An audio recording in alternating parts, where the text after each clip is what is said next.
अस्सलाम वालेकुम स्टूडेंट्स, कैसे हैं आप सभी? ठीक ठाक हैं? अच्छा जी। अच्छा बेटा, अब वैसे दफ़ा इंट्रोडक्शन तो होता है तो आपको मालूम है, बल्कि याद हो गया होगा, ये सर नुमान हमें और मैथ्स करवाते हैं, एंड पे अच्छी अच्छी बातें भी बताते हैं, ऐसे ही है ना? चलें, अच्छी बात है। उस पर अमल कर रही हैं या बस सुन के ठीक है सर, बस फटाफट सुन के आगे कर दिया? चलिए, अल्लाह ताला हमें हिदायत दे। अच्छा बेटा, अब हमारे पास इस चैप्टर के आते हैं एमसीक्यूज़। इसमें कुछ डेफिनेशंस भी होती हैं जो मैंने स्टार्टिंग में आपको बताया था, रैशनल नंबर, इरेशनल होते हैं, तो कुछ बेसिक डेफिनेशन आपने लाजमी याद करनी है। वो स्पेशली वो इंट्रोडक्शन जो चैप्टर स्टार्ट करवाने से पहले मैंने आपको करवाया था ना मेरा बेटा, उस इंट्रोडक्शन पे आपने मैक्सिमम फोकस करना है, क्योंकि उसमें भी कुछ काफ़ी की पॉइंट्स हैं जो इंशाल्लाह नेक्स्ट क्लासेस में आपके काम आएंगे। एमसीक्यूज़ पेज नंबर आपका है जी, यूनिट रिव्यू एक्सरसाइज 2 है, देख लीजिएगा। Choose the correct options from the given four options of each part. अच्छा जी, कहता है any number which can be written in the form of p over q where p q are integers and q is not is equal to 0 is known as dash number. तो मुझे बताइए कौन से number थे? Rational, और ये आपकी सी option है। इसी तरह आपका आता है जी second MCQs, any number which can not be written in the form of p over q. तो कैन बी रिटर्न हो जाएगा तो पी ओवर क्यू पर रैशनल है, और कैन नॉट बी रिटर्न इसका मतलब is not equal to p over q form. तो वही फर्स्ट लेक्चर जो मैंने अभी आपको बताया था इस चैप्टर का, तो उसमें आप देखिएगा कि वो इरेशनल नंबर्स थे। थर्ड आपका एमसीक्यूज है, 0 इज़ अ डैश नंबर, तो 0 इज़ अ रैशनल, क्योंकि 0 ओवर 1 कर देंगे तो पी ओवर क्यू फॉर्म आ जाती है, क्योंकि पी 0 हो सकता है, क्यू 0 नहीं हो सकता। और इसकी रीज़न क्या थी कि 0 को किसी भी नंबर पे डिवाइड करें वो तो 0 हो जाता है, लेकिन जब किसी नंबर को 0 पे डिवाइड करेंगे वो अनडिफाइंड होगा। तो न्यूमिनेटर में 0 आ जाए तो कोई प्रॉब्लम नहीं है, और ये रैशनल नंबर है, बी ऑप्शन है आपका। Fourth MCQ is the concept of rational number was given by, इसका डी ऑप्शन है जी पाइथागोरस, जिसने इसके बारे में बताया था। फिफ्थ ऑप्शन है additive inverse of rational number minus a over b. तो माइनस है ना, तो साइन चेंज कर दें, बोर्ड पे लिखने की ज़रूरत नहीं है, आपको वैसे समझ आ जाएगी। तो इसका सी ऑप्शन बनता है प्लस ए ओवर बी, प्लस ए ओवर बी। क्योंकि मैंने आपको बताया था जब हम एडिटिव इनवर्स की बात करते हैं तो उसमें हमने सिर्फ साइन चेंज करना होता है, पॉजिटिव है तो नेगेटिव कर देंगे, नेगेटिव है तो पॉजिटिव कर देंगे। The additive identity of any rational number, the multiplicative identity. अच्छा, मैं यहाँ पे थोड़ा सा रुक जाता हूँ एक दो चीज़ें बताने के लिए। हम लोगों ने जब बात की थी, रिव्यू एक्सरसाइज 2 है जी,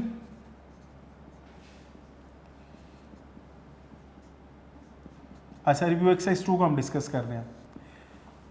मैंने एक बात की थी, मेरा बेटा जरा गौर कीजिए, एक हमारे पास होता थी एडिटिव इनवर्स, एडिटिव इनवर्स। अच्छा, सेकंड हम लिखते हैं एडिटिव आइडेंटिटी। ये मेरा बेटा जरा बातें गौर से सुनिएगा। अब एडिटिव आइडेंटिटी, इसी तरह थर्ड केस हमारे पास आता है जी multiplicative inverse, multiplicative inverse.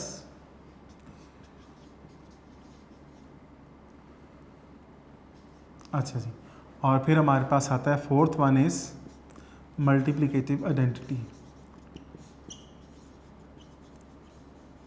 Multiplicative identity.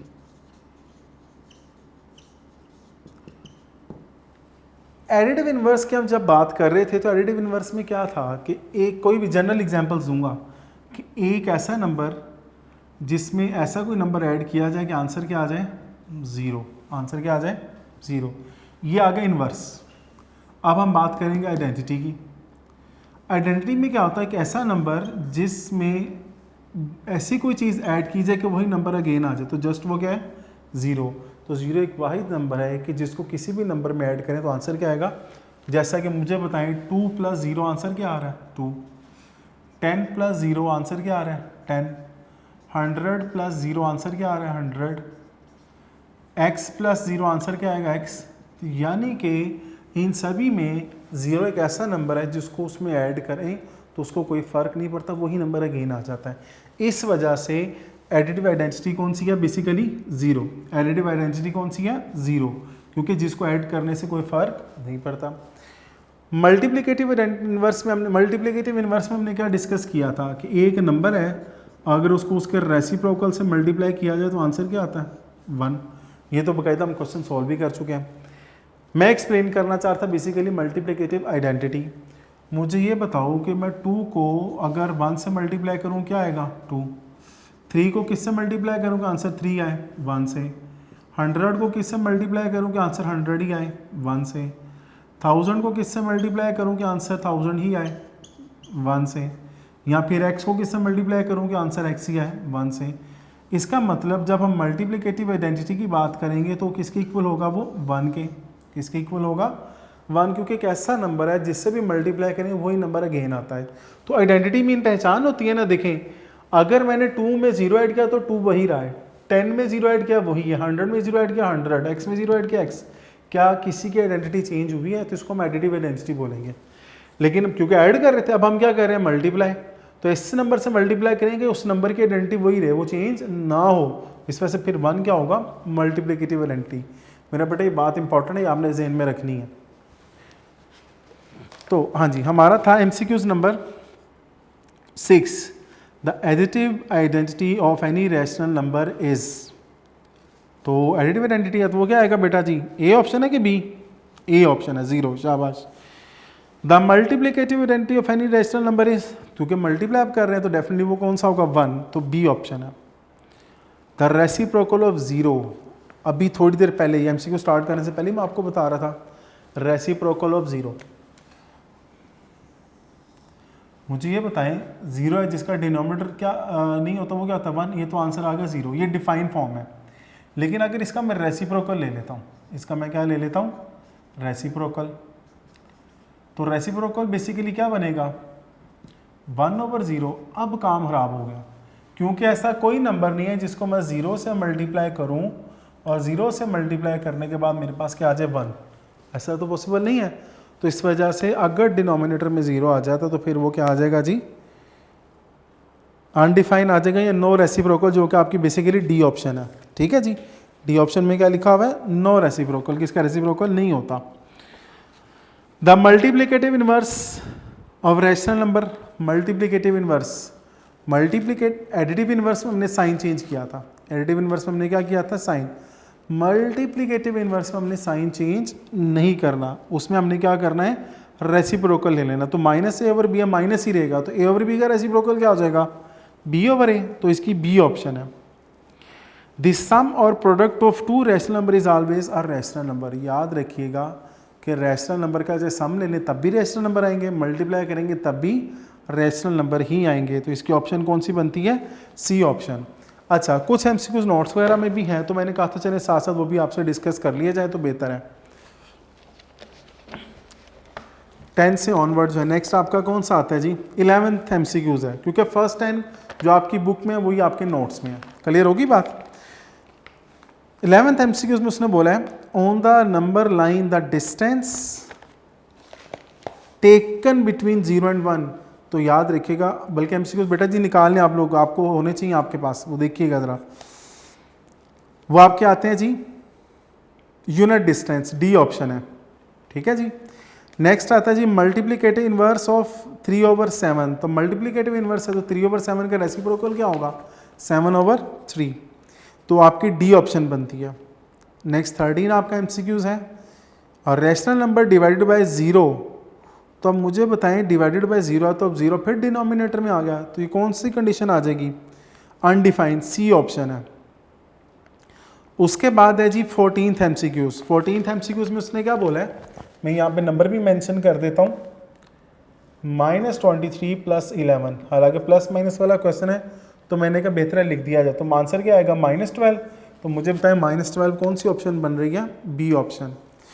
Additive inverse of -4/7। तो एडिटिव इनवर्स में हम क्या करते हैं जस्ट साइन चेंज करते हैं, तो माइनस है तो उसको हमने क्या कर दिया पॉजिटिव, तो वो क्या हो जाएगा जी 4/7, तो सी ऑप्शन है। ऑन सिंप्लीफिकेशन 16, ये आपका MCQs पेपर में जो है ना ये ज़हन में रखिएगा इंपॉर्टेंट है पेपर के लिए। -12 + -12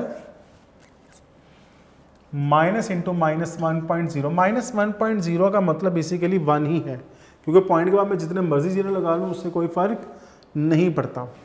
तो हम बात कर रहे थे एमसीक्यूज नंबर 16 की ऑन सिंप्लीफिकेशन। तो अब मुझे बताएं माइनस माइनस क्या होगा, प्लस, प्लस माइनस माइनस, और माइनस माइनस प्लस। लो जी ये तो मसला ही हल हो गया कि -12 प्लस 12 से कैंसिल, तो रिमेनिंग जस्ट क्या रह जाएगा +1। तो मेरा बेटा बताएं ज़रा कौन सा इसका ऑप्शन बनता है, सी ऑप्शन है। नेक्स्ट आता है जी 17th MCQs multiplicative inverse of 2/-9। तो मल्टीप्लिकेटिव इनवर्स हमने बेसिकली क्या करना होता है, 17th एमसीक्यूज है, चलिए लिख देता हूँ आप लोगों की आसानी के लिए। क्या जी -2/-9 है ना। तो मेरा बेटा बताइए इसका रेसिप्रोकल क्या बनेगा, मल्टीप्लिकेटिव इनवर्स, मल्टीप्लिकेटिव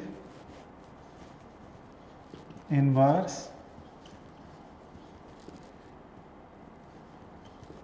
रेसिप्रोकल ले लें, जस्ट -9/2। तो आपने साइन चेंज नहीं किया, आपने क्या किया है, डिनोमिनेटर को ऊपर शिफ्ट कर दिया। क्लियर होगी बात। तो ये ऑप्शन बनेगी बी ऑप्शन। 18th एमसीक्यूज, इसकी भी सिंप्लीफिकेशन है, चलिए हम करते हैं जी।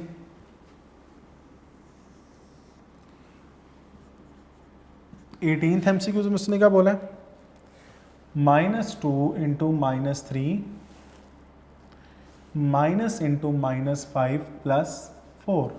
तो मेरा बेटा माइनस माइनस क्या होते हैं, प्लस, तो 2 3 क्या आएगा 6, माइनस माइनस +5 और ये 4 एज इट इज़। तो 11 और 4 कितने हो जाएंगे मेरा बेटा 15। तो मुझे बताइए कौन सी ऑप्शन बनती है, डी ऑप्शन आपकी, कौन सी ऑप्शन है, डी ऑप्शन। क्वेश्चन नंबर या MCQs number 19, when there is no sign before a number the number is. मुझे बताएं जिससे पहले कोई साइन नहीं होता वो क्या होता है, पॉजिटिव। वो क्या होता है, अगर नेगेटिव होगा तो मुझे उससे पहले माइनस का साइन लाजमी इंडिकेट करना पड़ेगा, उसके सामने माइनस लाजमी लिखना होगा। लेकिन अगर कोई साइन नहीं है तो कंफर्म है कि वो ऐड यानी कि प्लस है, पॉजिटिव है, तो पॉजिटिव आएगा। तो 20 एमसीक्यूज की हम बात कर रहे थे, तो -3 प्लस इंटू -7। मेरा बेटा ये देखिएगा 20 एमसीक्यूज क्या है, -3 plus -7।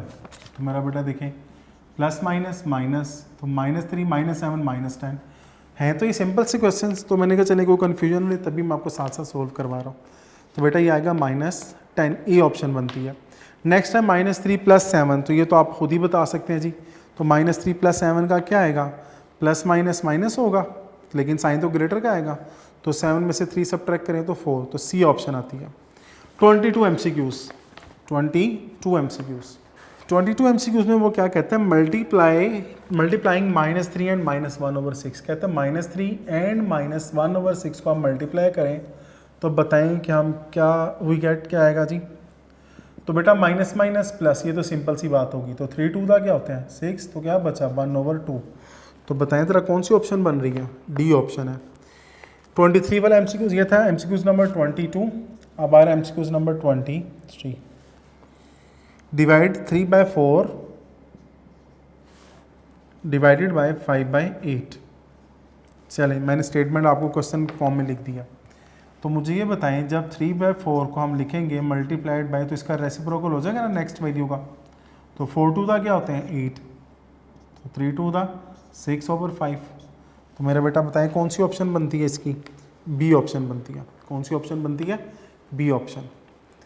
MCQs number 24, when two numbers having like signs are multiplied the product always positive. याद रखिएगा वो पता क्या कह रहे हैं इसमें, आपने एक बात ज़हन-नशीन कर लेनी इस एमसीक्यूज को बताने से पहले। लेट्स सपोज मैं पॉजिटिव वैल्यू को मल्टीप्लाई कर रहा हूँ पॉजिटिव वैल्यू से, तो आंसर पॉजिटिव ही आएगा। नेगेटिव वैल्यू को मल्टीप्लाई कर रहा हूँ नेगेटिव वैल्यू से, आंसर तब भी पॉजिटिव ही आएगा, आंसर तब भी।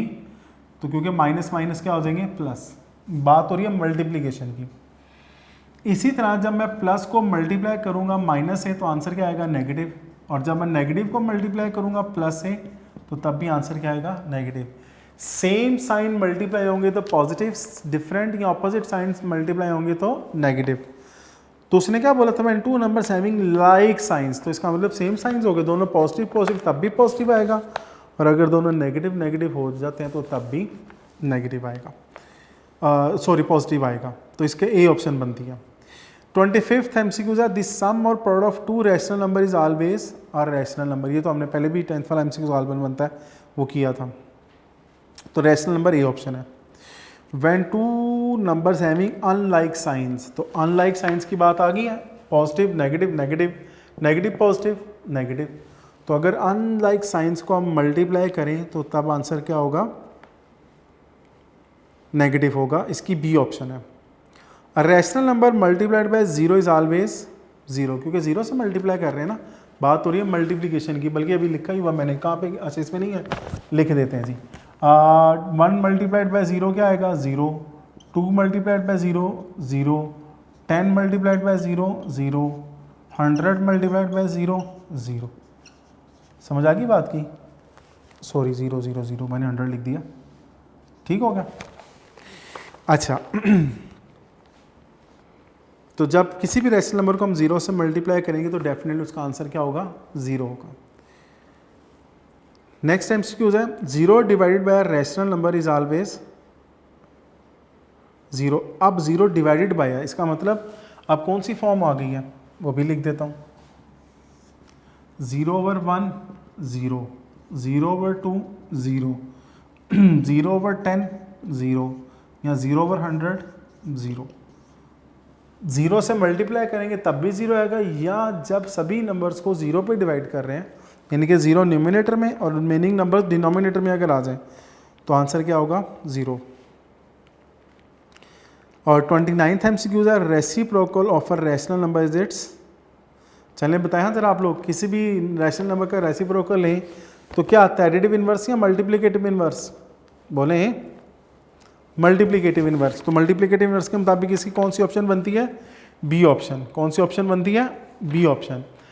तो अच्छा बेटे जी, आपने एक बात जहन में रखनी है कि अभी ये जो बातें मैंने आपसे डिस्कस की हैं, यूनिट 2 हमारा माशाल्लाह कंप्लीट हो गया है, तो आपने एक तो इसके नोट्स में बार बार कहता हूँ, नोट्स आपने लाजमी बनाने हैं, एक ये बात होगी। दूसरी बात मैं क्या कहता हूँ कि आप लोगों ने इसमें ना MCQs हैं आएंगे, कुछ शॉर्ट क्वेश्चन डेफिनेशन की फॉर्म में भी आते हैं। रैशनल नंबर हो गए, इरैशनल नंबर होते हैं, एडिटिव इनवर्स क्या है, मल्टीप्लिकेटिव इनवर्स क्या है, एडिटिव आइडेंटिटी, मल्टीप्लिकेटिव आइडेंटिटी आपके डेफिनेशन में भी पूछी जा सकती हैं। तो मेरा बेटा आपने इस तरीके से भी इसको तैयार करना है। तो ये था हमारा चैप्टर नंबर 2 का अख्ताम, ठीक है जी। तो जी स्टूडेंट्स, तो अब तो हमने चैप्टर नंबर 2 वाइंड अप कर दिए, कंप्लीट कर दिए, मेरी तरफ से तो हो गया। पता नहीं आप लोग नोट्स बना रहे हैं नहीं बना रहे, बार बार कह रहा हूँ, आपके लिए बेहतर होगा। इंशाल्लाह नेक्स्ट लेक्चर में हम लोग डेसिमल यानी कि जो यूनिट 3 है वो स्टार्ट करेंगे। लेकिन आज की एक बात, बड़ी इंपॉर्टेंट बात, बल्कि आपसे एक क्वेश्चन पूछता हूँ तो मुझे ज़रा इसका आंसर बताइएगा। देखिए दुनिया और आखिरत, या दुनिया और आखिरत दोनों के मामला साथ साथ है ना, ये दुनिया और दीन समझ लें, दुनिया के मामला, दीन के मामला। लेट्स सपोज मैं एक जगह बैठा हूँ, बड़ी हाइट पे बैठा हूँ, तो मेरे पास एक बच्चा गुजर रहा है और वो मेरी रेंज में है। तो मैं समझता हूँ कि अगर मैं चाहता हूँ तो उसको मैं रोक सकता हूँ, लेकिन मैं उसको रोकते नहीं, वो गिर जाता है। तो उसके पेरेंट्स दूर खड़े मुझे भी ऑब्ज़र्व कर रहे थे, यहाँ कुछ और लोग मुझे ऑब्ज़र्व कर रहे थे, और वो आके मुझे पूछते हैं कि आपने ऐसा क्यों किया। तो मैं कहूँ मुझे मेरी मर्ज़ी। तो क्या वो मेरे पे कोई क्लेम कर सकते हैं, क्या वो मुझे कोई पनिशमेंट दे सकते हैं? बिल्कुल भी नहीं दे सकते, क्योंकि मेरी मर्ज़ी थी, मैं उसको बचा भी सकता था, नहीं भी बचा सकता, मैंने उसको धक्का तो नहीं दिया, इसका मतलब वो मुझे कोई इसके बारे में सज़ा नहीं होगी। लेकिन अगर आप थोड़ा सा सोचें कि हमारा ज़मीर इस बात की इजाज़त देता है कि एक बच्चा है, मैं बैठा हूँ और वो गिर रहा है और हम उसको गिरने देना है, तो आपके मुताबिक क्या ये मेरा अमल ठीक था या नहीं ठीक था, गलत था ना? तो ख़ुद ही सोचें कि अगर हम बाज़ औक़ात देखते हैं कि कोई बच्चे हैं, फॉर एग्ज़ाम्पल मैं ब्रेक टाइम खड़ा हूँ और कुछ बच्चे हैं वो कुछ ऐसी शरारत कर रहे हैं जो गैर अखलाकी है, या उनका जो पानी पीने, एक सांस में सारा पानी पी गए, तो क्या मुझे उनको गाइड करना चाहिए अगर नहीं करना चाहिए? कुछ बच्चे हैं, या फॉर एग्ज़ाम्पल आप उनको ऑब्ज़र्व करते हैं कि यार इनकी हेल्प करना बहुत ज़रूरी है। एक बच्चा है, वो छोटी एज पे अक्सर मैं सिग्नल्स पे देखता हूँ, अगर गाड़ी पे भी होता है या बाइक पे भी, तो वो मांग रहे होते हैं या कह रहे होते हैं जी कुछ पैसे वगैरह दे दें, तो क्या ये अच्छी बात है? तो आपने एक बात का ख्याल रखना है कि कुछ ऐसी चीज़ें जो हम समझ जाती है कि हम ना भी करें तो हमारी कोई पूछताछ नहीं है, लेकिन हमारा उसका सवाब बहुत ज़्यादा, समझ आ रही है? तो अगर क्यों ना हम किसी की हेल्प कर दें, किसी को हम गाइडलाइन पे ले आएँ, या किसी को अच्छे तरीके से गाइड कर लें तो अच्छी बात नहीं है। मैं अपनी तारीफ़ नहीं कर, एक छोटी सी और बात ऐड कर देता हूँ। मेरा एक दोस्त है, उसका इसका अजर उसको भी इंशाल्लाह ताला होगा। मेरे अपना हालात बहुत बहुत बहुत ज़्यादा टाइट थे, बिलीव मी। तो उसने मुझे कहा, कहता यार नुमान आप एक काम करो, चाहे 100 रुपये ही सही, 50 सही, 10 रुपये ही सही, किसी एक ऐसे बंदे देखो जो डिज़र्व करता, कहता उसको मंथली या डेली बेसिस पे देने ज़रूर है, कि उसको पता हाँ भी यहाँ पे मुझे आ जाएंगे। तो मैंने क्या किया कि उसकी बात को माना। तो एक मुझे एजेड सी खातून मिली जो बेसिकली एक जानने वाले के घर काम कर रही थी, तो वो बड़ी एजेड सी थी। उनका बेटा बेसिकली अब नॉर्मल था और कोई उनकी औलाद भी नहीं थी।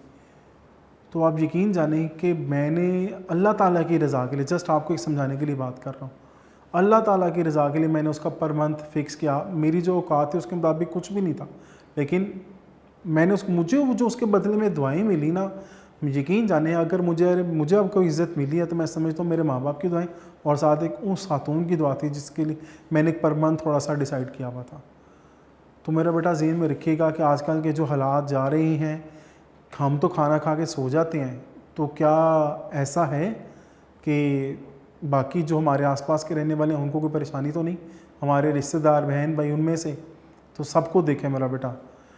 और ये बात ज़हन में रखिएगा कि अगर मेरे आसपास वाले भूखे सो जाते तो मुझे इसका जवाब देना पड़ेगा। और आप कहेंगे ना हमें कैसे नहीं पता, तो मैं एक बात बताऊं, इस्लाम हमें कहता है कि हमारे जो पड़ोसी आसपास का हमें सबका पता होना चाहिए कि वो किस हाल में हैं। तो हमें ऐसे रिलेशंस बनाने चाहिए। अभी आजकल तो चलो जो सूरत चल रही है उसमें तो बाहर निकलना भी बहुत गलत होगा, बड़ी प्रिकॉशंस की ज़रूरत होगी, फिर हम जैसे कि हम लोग बाहर आते हैं आप लोगों के लिए। तो मेरा बेटा इस बात का अपने हाल करना है, दूसरों की हेल्प ज़रूर करनी है। अल्लाह ताला में इसका अजर दे, दुनिया में और आखिरत में भी कामयाबी अता फरमाए। जज़ाकल्लाह खैर। अल्लाह हाफ़िज़।